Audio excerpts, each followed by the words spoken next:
నా మొత్తం చదువు ఖర్చు ఒకవేళ మీరు ఇంకెవరైనా లెక్క వేస్తే 4-5 వేలు మించి ఉండదు సార్. ఎక్కడి దాకా నేను చెప్తున్నది, పిహెచ్డి దాకా 4-5 వేలకు మించి ఉండదు. కానీ ఇవాళ నెల ఫీజు కూడా సరిపోదు. ఎల్కేజీలో పిల్లాడిని పెట్టాలంటే 1,00,000 రూపాయలు, 3 లక్షలు. అంటే మనం ఎటుపోతున్నాము? ఎక్కడ ఈ మనీకి సంబంధించిన వాల్యూ అంటే చదువుని సింప్లిఫై చేసి చదువుని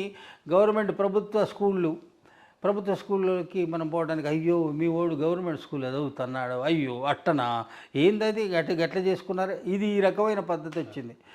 వీటన్నిటినీ కూడా అంటే ఆలోచన విధానమే మార్పు రావాలి. సో యూ అటాక్, లేకపోతే ఆ మానసికమైన ఆలోచన విధానంలోకి వెళ్ళి అక్కడ దొరబడి నువ్వు కన్విన్స్ చేయగలగాలి. ఆ కన్విన్స్ ఒక్కరితో చేస్తే నేనైతే మారుతా సార్, వాళ్ళు మారాలి కదా, వాళ్ళు రోజు దెప్పుతుంటారు సార్, వాళ్ళు చిన్న చూపు చూస్తున్నారు సార్.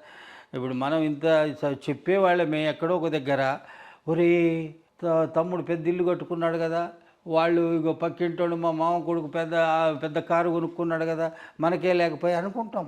ఇంత ఆలోచన అంటే మనమే ఎట్లా అనుకుంటున్నాము, కామన్ మ్యాన్, అది పరిస్థితి.